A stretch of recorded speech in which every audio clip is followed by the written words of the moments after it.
Already last క్లాస్లో మనం conducting force and force at a distance field force గురించి చూసుకున్నాం.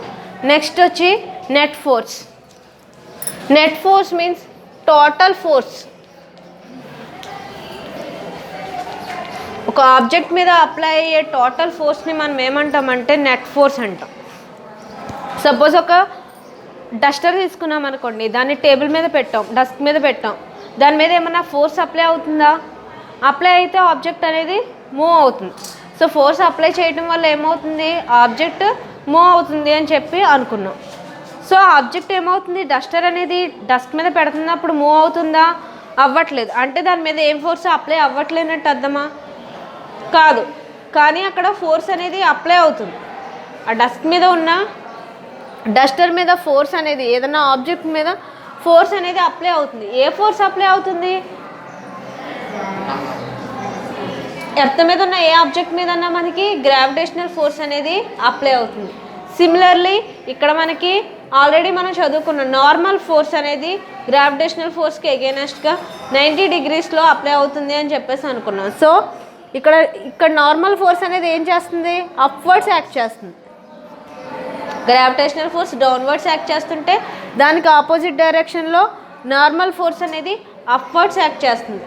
సో ఇక్కడ మనకి ఆబ్జెక్ట్ మీద ఫోర్స్ అనేది అప్లై అవుతుంది, కాకపోతే అక్కడ అప్లై అయ్యే ఫోర్స్ ఏమవుతుంది? బ్యాలెన్స్ అయిపోతుంది. సో రెండు ఆపోజిట్ డైరెక్షన్లో ఉన్నాయి, రెండు ఈక్వల్ ఫోర్సెస్ అవ్వటం వల్ల ఏమవుతుంది? అక్కడ బ్యాలెన్స్ అవుతుంది. సో బ్యాలెన్స్ అవుతుంది కాబట్టి అక్కడ మనకి ఆబ్జెక్ట్ అనేది మూవ్ అవ్వట్లేదు. అదే ఇక్కడ మనకి గ్రావిటేషనల్ ఫోర్స్ ఎక్కువ ఉందనుకోండి, ఈ నార్మల్ ఫోర్స్ కన్నా గ్రావిటేషనల్ ఫోర్స్ ఎక్కువ ఉందనుకోండి, ఆబ్జెక్ట్ ఏమవుతుంది? డౌన్వర్డ్స్ మూవ్ అవుతుంది. అదే ఇక్కడ నార్మల్ ఫోర్స్ గ్రావిటేషనల్ ఫోర్స్ కన్నా నార్మల్ ఫోర్స్ ఎక్కువ ఉందనుకోండి, అంటే మనం ఫోర్స్ ఎక్స్ట్రా అప్లై చేసి మనం ఏం చేస్తున్నాం? డస్ట్ని అప్వర్డ్స్ మూవ్ చేస్తున్నాం అనుకోండి, అప్పుడు ఏం జరుగుతుంది? గ్రావిటేషనల్ ఫోర్స్ కన్నా మనం అప్లై చేసే ఫోర్స్ ఎక్కువ అవుతుంది. అంటే అక్కడ ఉండే నార్మల్ ఫోర్స్ ప్లస్ మనం కూడా ఇంకాస్త ఎక్కువ ఫోర్స్ దాని మీద అప్లై చేస్తున్నాం. అప్పుడు ఏమవుతుంది? రెండు ఫోర్సెస్ బ్యాలెన్స్ అవుతున్నాయా? ఈక్వల్గా ఉంటున్నాయా? లేదు. సో అలాంటప్పుడు ఏమవుతుంది? ఆబ్జెక్ట్ అనేది మూవ్ అవుతుంది. సపోజ్ ఇక్కడ రెండు ఫోర్సెస్ అప్లై అవుతున్నాయి ఆపోజిట్ డైరెక్షన్లో అని చెప్పేసి అనుకుంటున్నాం. ఈ ఆబ్జెక్ట్ మీద అప్లై అయ్యే ఈ ఫోర్సెస్ని మనం ఏమంటామంటే నెట్ ఫోర్స్ అంటాం. ఈ టోటల్ ఫోర్స్ అనమాట. ఈ నెట్ ఫోర్స్ అనేది 0 అయ్యిందనుకోండి, ఎఫ్ నెట్ ఈక్వల్ టు 0 అయితే ఆబ్జెక్ట్ అనేది రెస్ట్లో ఉంటుంది. ఆర్ ఎల్స్ అది ఏ మోషన్లో ఉందో అదే మోషన్ని కంటిన్యూ చేస్తూ ఉంటుంది. యూనిఫామ్ మోషన్లో ఉంటే యూనిఫామ్ మోషన్ని కంటిన్యూ చేస్తూ ఉంటుంది, రెస్ట్లో ఉంటే రెస్ట్ని కంటిన్యూ చేస్తూ ఉంటుంది. అంటే ఆబ్జెక్ట్ నెట్ ఫోర్స్ అనేది 0 అవుతే ఏమవుతుంది? ఆబ్జెక్ట్లో ఎటువంటి చేంజ్ అనేది రావట్లేదు. అంటే ఈ రెండు ఫోర్సెస్ ఏమవుతున్నాయి? బ్యాలెన్స్ అయిపోతున్నాయి. సో నెట్ ఫోర్స్ అంటే టోటల్ ఫోర్స్ అన్నమాట. Next activity 9. ఈ ఫోర్స్ని మనం దేంతో డినోట్ చేస్తామంటే యారో మార్క్తో డినోట్ చేస్తాం. దీని యొక్క మ్యాగ్నిట్యూడ్ని అంటే క్వాంటిటీ, ఎంత ఫోర్స్ అప్లై చేస్తున్నామో అన్నది క్వాంటిటీ ఎంతో చెప్తుంది. మ్యాగ్నిట్యూడ్ ఏం చెప్తుంది? క్వాంటిటీ ఎంతో చెప్తుంది. సో మనం 3 న్యూటన్స్ ఫోర్స్ అప్లై చేస్తున్నామా, లేదా ఆబ్జెక్ట్ మీద 4 న్యూటన్స్ ఫోర్స్ అప్లై అవుతుందా? ఫోర్స్కి యూనిట్స్ ఏంటమ్మా? న్యూటన్స్. ఫోర్స్ని మనం న్యూటన్స్లో మెజర్ చేస్తాం, న్యూటన్స్, లేదా క్యాపిటల్ ఎంతో డినోట్ చేస్తాం. సో ఎంత ఫోర్స్ అనేది అప్లై అవుతుంది అన్నది మ్యాగ్నిట్యూడ్ చెప్తుంది. ఏ డైరెక్షన్లో అప్లై అవుతుంది అన్నది ఈ యారో మార్క్ చెప్తుంది అన్నమాట. ఆ యారో మార్క్ దేన్ని ఇండికేట్ చేస్తుంది? ఫోర్స్ ఏ డైరెక్షన్లో అప్లై అవుతుందో ఆ డైరెక్షన్ని ఇండికేట్ చేస్తుంది. లైక్ గ్రావిటేషనల్ ఫోర్స్ ఎప్పుడు ఎలా అప్లై అవుతుంది? టువర్డ్స్ గ్రౌండ్, డౌన్వర్డ్స్ అప్లై అవుతుంది.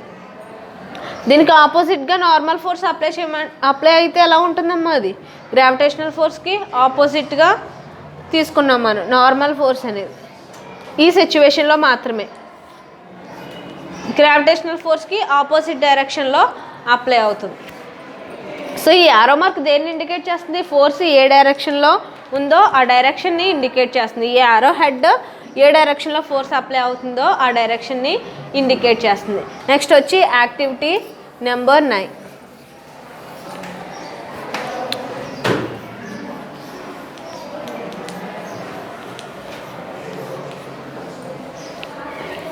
Activity number 9. Effect of force acting on a table.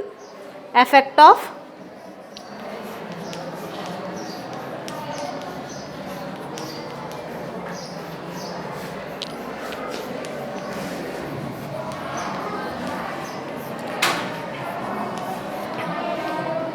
Effect of force acting on a table. ఒక టేబుల్ మీద యాక్ట్ చేసే ఫోర్స్ అనమాట. సపోజ్ ఒక టేబుల్ ఉంది, దాని మీద నార్మల్గా ఏ ఫోర్స్ యాక్ట్ అయ్యి ఉంటుంది? మనం జనరల్గా తీసుకున్న ఒక టేబుల్ని కన్సిడర్ చేసుకున్నాం, మనం ఏమీ ఎక్స్టర్నల్గా ఫోర్స్ అప్లై చేయలేదు. అలాంటప్పుడు దాని మీద ఏమన్నా ఫోర్స్ అప్లై అవుతూ ఉంటుందా? ఆల్రెడీ మనం అప్లై చేయక ముందు నుంచి ఏమన్నా ఫోర్స్ అప్లై అవుతుందా? అప్లై అవుతుంది. ఏంటది? గ్రావిటేషనల్ ఫోర్స్ అనేది ఆల్రెడీ అప్లై అవుతూనే ఉంటుంది ప్రతి ఆబ్జెక్ట్ మీద.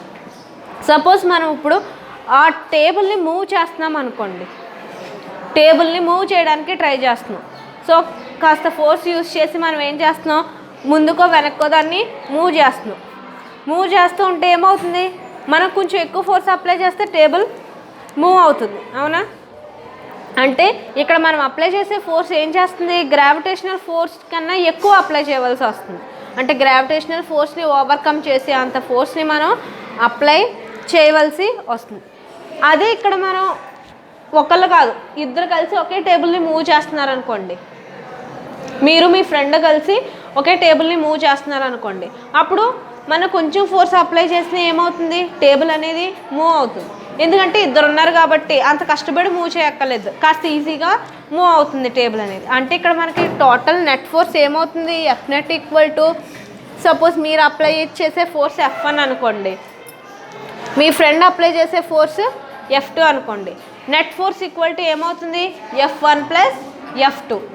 అంటే మీరు అప్లై చేసే ఫోర్స్ ప్లస్ ఎడిషనల్గా మీ ఫ్రెండ్ కూడా మీకు హెల్ప్ చేస్తున్నాడు కాబట్టి అతను అప్లై చేసే ఫోర్స్, రెండు ఫోర్సెస్ కలిపి మనకి టోటల్ ఫోర్స్ ఎంత అయింది, F net equal to F1 plus F2. Suppose మీ ఫ్రెండ్ని మీరు ఆపోజిట్ సైడ్ నుంచి డస్క్ని మూవ్ చేయమంటున్నారు అనుకోండి, మనం ఒకవైపు నుంచి మూవ్ చేస్తున్నాం, ఆ అబ్బాయి మళ్ళీ నెక్స్ట్ మీ ఫ్రెండ్ ఏం చేస్తున్నాడో ఆపోజిట్ మీకు ఎదురుకుండా నించొని ఆపోజిట్ డైరెక్షన్లో టేబుల్ని మూవ్ చేస్తున్నాడు అనుకోండి, అప్పుడు ఏమవుతుంది, టేబుల్ మూవ్ అవుతుందా, టేబుల్ మూవ్ అవుతుందా? చెప్పలేము మనం. అది ఎలా చెప్తాము, ఒకవేళ మీ ఫ్రెండ్ మీకన్నా ఎక్కువ ఫోర్స్ అప్లై చేస్తే టేబుల్ ఏమవుతుంది, మీ వైపుకి మూవ్ అవుతుంది. లేదు మీ ఫ్రెండ్ కన్నా మీరు ఎక్కువ ఫోర్స్ అప్లై చేస్తే టేబుల్ మీ ఫ్రెండ్ వైపుకి మూవ్ అవుతుంది. ఆర్ఎల్స్ ఇద్దరు ఈక్వల్ ఫోర్స్ అప్లై చేస్తున్నారు అనుకోండి, టేబుల్ మూవ్ అవ్వదు, ఏ పొజిషన్లో ఉందో అదే పాయింట్లో స్టేబుల్గా ఉంటుంది. సో ఇక్కడ ఎఫ్ నెట్ ఈక్వల్ టు ఏమవుతుంది, F1 minus F2, F1 minus F2. So ఇక్కడ టేబుల్ మూవ్ అవుతుంది లేదు అన్నది ఇక్కడ మీరు అప్లై చేసే ఫోర్స్ మీద, మీరు ఏ డైరెక్షన్లో ఫోర్స్ అప్లై చేస్తున్నారో లేదా ఏ డైరెక్షన్లో ఫోర్స్ ఎక్కువ అప్లై అవుతుందో దాని మీద బేస్ అయి ఉంటుంది. సపోజ్ సేమ్ డైరెక్షన్లో అప్లై చేశారనుకోండి, నెట్ ఫోర్స్ ఈక్వల్ టు ఏమవుతుంది, some of the forces. Net force ఏమవుతుంది, సమ్ ఆఫ్ ది ఫోర్సెస్కి ఈక్వల్ అవుతుంది. సపోజ్ ఆపోజిట్ డైరెక్షన్లో అప్లై చేశారనుకోండి, net force is equal to difference between the two forces.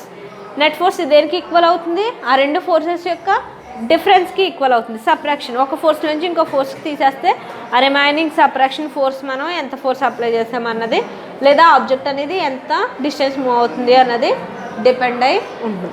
Same డైరెక్షన్లో apply చేస్తే some చేస్తాం, edition అనమాట. ఒకే డైరెక్షన్లో అప్లై చేస్తే addition, sum of the forces. Opposite డైరెక్షన్లో అప్లై చేస్తే డిఫరెన్స్ ఆఫ్ ది ఫోర్సెస్, రెండు ఫోర్సెస్కి మధ్యన ఉన్న డిఫరెన్స్. సపోజ్ F1 ఎక్కువ అనుకోండి, అప్పుడు ఏమవుతుంది, F net equal to table ఎటువైపు మూవ్ అవుతుంది, F1 ఫోర్స్ ఎక్కువైతే F2 వైపుకి మూవ్ అవుతుంది, F2 ఫోర్స్ ఎక్కువైతే టేబుల్ F1 వైపుకి మూవ్ అవుతుంది. సో అంటే రెండు ఈక్వల్ అనుకోండి, F1 equal to F2. Suppose F1 equal to F2, ఇద్దరు ఈక్వల్ ఫోర్స్ అప్లై చేస్తున్నారు, మీరు మీ ఫ్రెండ్ ఇద్దరు ఈక్వల్ ఫోర్స్ అప్లై చేస్తున్నారు. F1 ఈక్వల్ టు F2 అయితే ఏమవుతుంది, సబ్స్టిట్యూట్ చేయండి, F1 ఈక్వల్ టు F2 ప్లేస్లో F1 రాసుకోవచ్చు కదా. ఏమైంది, 0 అయింది. నెట్ ఫోర్స్ అనేది 0 అయింది. నెట్ ఫోర్స్ 0 అయితే ఆ టేబుల్ మూవ్ అవుతుందా, అవ్వదు. సరిపోయింది ఇప్పుడు. సో ఫోర్స్ అనేది ఈక్వల్గా లేనప్పుడు ఏమవుతుంది, ఎటువైపు ఎక్కువ ఫోర్స్ ఉందో అటువైపుకి మూవ్ అవుతుంది. లేదా ఎటువైపు ఫోర్స్ ఎక్కువ అప్లై చేస్తున్నారో ఆ ఫోర్స్ని బేస్ చేసుకొని టేబుల్ మూవ్ అవుతుంది. సపోజ్ సేమ్ ఫోర్స్ అప్లై చేస్తున్నారు కానీ ఆపోజిట్ డైరెక్షన్లో అప్లై చేస్తున్నారు, అప్పుడు నెట్ ఫోర్స్ 0 అవుతుంది. 0 అయితే ఆబ్జెక్ట్ ఏమవుతుంది, మూవ్ అవుతుందా, మూవ్ అవుతుంది, సేమ్ డైరెక్షన్లో సేమ్ ప్లేస్లో ఉండిపోతుంది. సో మనం అప్లై చేసే ఫోర్స్ అనేది ఎంత ఫోర్స్ అప్లై చేస్తున్నామో అన్న దాని మీదే కాదు, మనం ఏ డైరెక్షన్లో అప్లై చేస్తున్నామో అన్న దాని మీద కూడా డిపెండ్ అవుతుంది. సో ఎఫ్ నెట్ అనేది డైరెక్షన్ మీద అండ్ మ్యాగ్నిట్యూడ్ మీద కూడా డిపెండ్ అవుతుంది నెట్ ఫోర్స్ అనేది.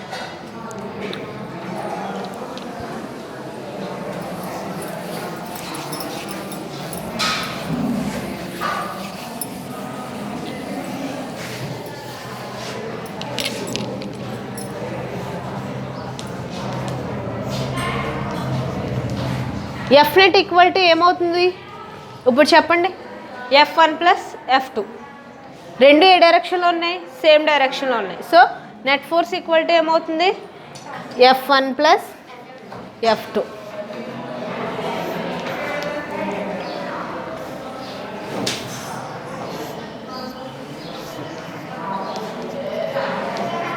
ఇప్పుడు ఎఫ్ నెట్ ఈక్వల్ టు ఏమవుతుంది, ఎఫ్ నెట్ ఈక్వల్ టు ఏమవుతుంది, ఇప్పుడు కూడా రెండు ఎలా ఉన్నాయి, ఒకే డైరెక్షన్లో ఉన్నాయి. ఆ డైరెక్షన్ ఏదైనా అయి ఉండొచ్చు, అది ఈస్ట్ అవ్వచ్చు, వెస్ట్ అవ్వచ్చు, అప్వర్డ్స్ అవ్వచ్చు, డౌన్వర్డ్స్ అవ్వచ్చు, బట్ ఎప్పుడు రెండు ఎలా ఉన్నాయి, ఒకే డైరెక్షన్లో ఉంటాయి. రెండు అప్వర్డ్స్ లేదా రెండు ఇన్క్లైన్డ్గా ఉంటాయి లేదా రెండు డౌన్వర్డ్స్ ఉంటాయి. అప్పుడు total force F net force equal to F1 plus F2 అవుతుంది.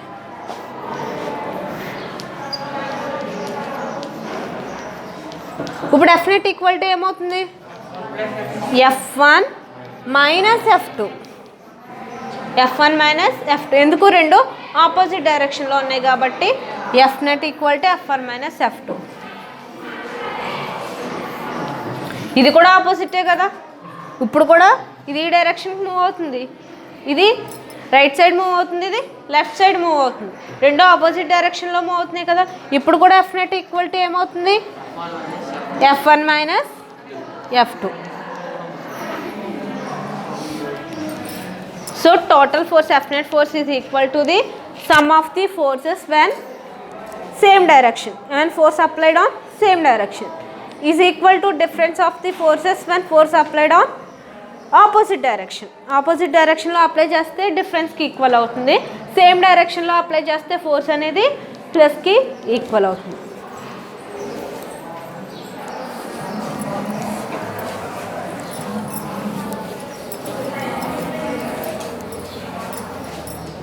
Next, activity number 10.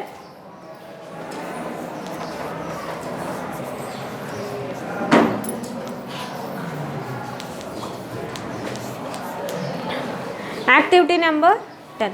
Effect of stretched rubber bands on fingers. Effects of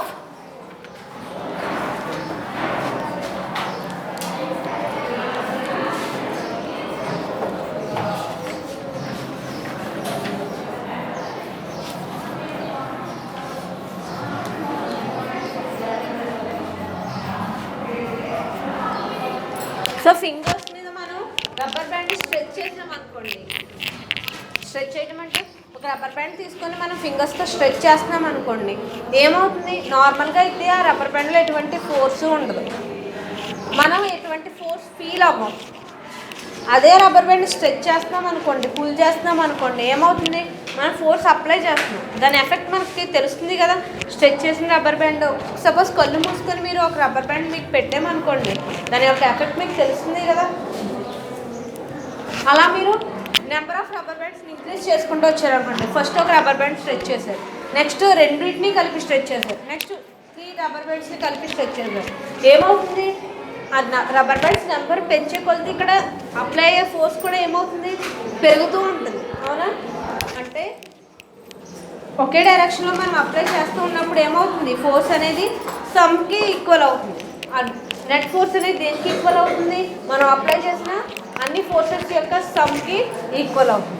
suppose first rubber band stretch చేయడానికి ఎఫ్ ఫోర్స్ యూజ్ చేశారనుకోండి, second rubber band stretch చేయడానికి మనం again మళ్ళీ F force same amount of ఫోర్స్ని apply చేస్తాం, రెండు same rubber bands అనుకోండి. So total force equal to ఏమవుతుంది, F net is equal to 2F sum of the forces F plus F 2F.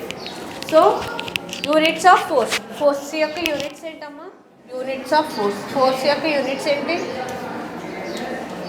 Newton's. ఫోర్స్ని ఎందులో measure చేస్తాం, న్యూటన్స్లో measure చేస్తాం. ఆ capital ఎంతో డినోట్ చేస్తాం, యూనిట్స్ ఆఫ్ ఫోర్స్ని క్యాపిటల్ ఎంతో డినోట్ చేస్తాం లేదా న్యూటన్స్ అని చెప్తాం. Next, how to calculate the net force from free body diagram. Suppose ఏదైనా ఒక ఆబ్జెక్ట్ ఇచ్చాడు, ఆ ఆబ్జెక్ట్ మీద అప్లై అయ్యే నెట్ ఫోర్స్ని క్యాలిక్యులేట్ చేయమంటున్నాడు. ఆబ్జెక్ట్ మీద అప్లై అయ్యే నెట్ ఫోర్స్ని క్యాలిక్యులేట్ చేయమంటున్నాడు. సపోజ్ ఏమిచ్చాడు, మీకు ఒక కార్ ఇచ్చాడు.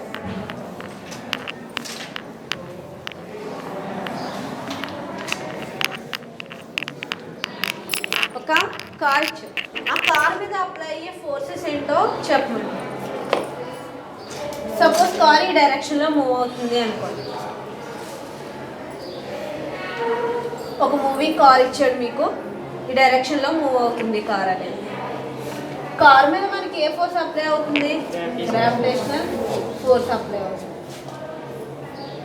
నెక్స్ట్, గ్రావిటేషనల్ ఫోర్స్కి ఆపోజిట్గా మనకి నార్మల్ ఫోర్స్ అనేది అప్లై అవుతుందని చెప్పుకోండి.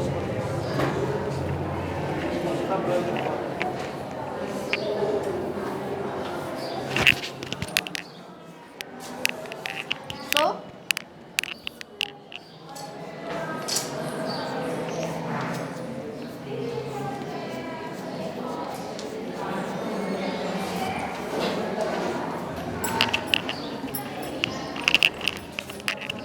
ఇప్పుడు నెట్ ఫోర్స్ ఏంటి అంటే ఏం చెప్తాం, ఇవి రెండో ఆపోజిట్లో ఉన్నాయి, ఇవి రెండో ఆపోజిట్గా ఉన్నాయి. సో ఈ ఫ్రీ బాడీ ఆబ్జెక్ట్ ఇచ్చాడు, మన ఫ్రీ మూవింగ్ ఆబ్జెక్ట్ ఒక ఆబ్జెక్ట్ ఇచ్చాడు, దాని మీద అప్లై అయ్యే నెట్ ఫోర్స్ ఏంటో చెప్పమంటాడు. ఎలా చెప్తాం మనం,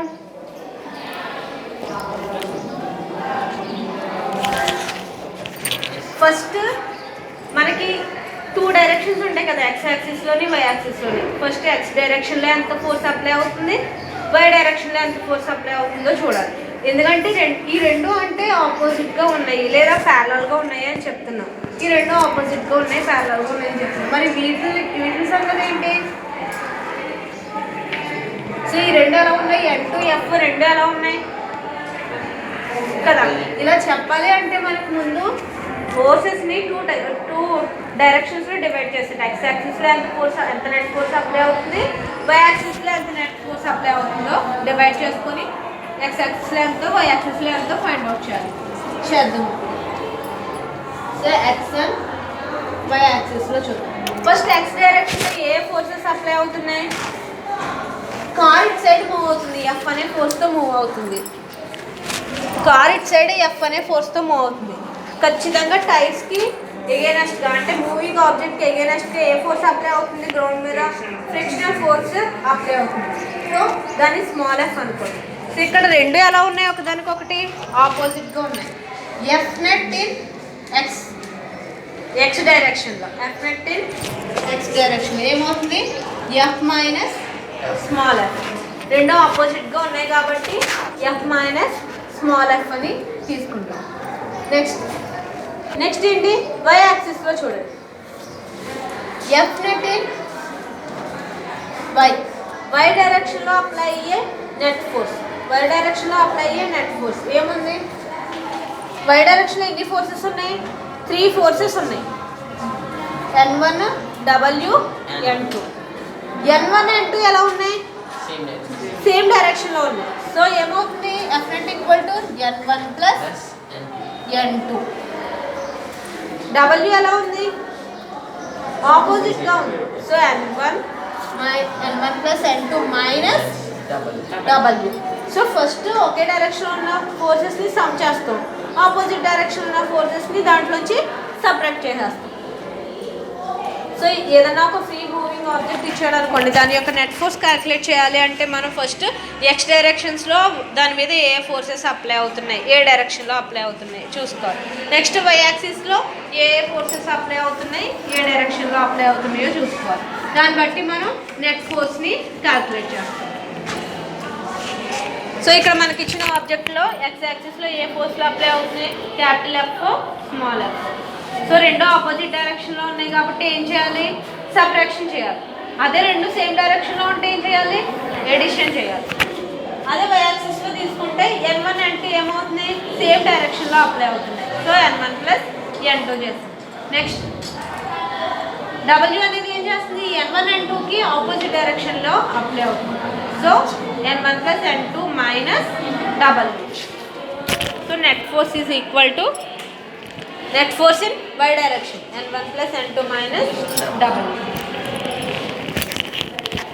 రిమైనింగ్ మనం నెక్స్ట్ క్లాస్లో చూద్దాం. Thank you.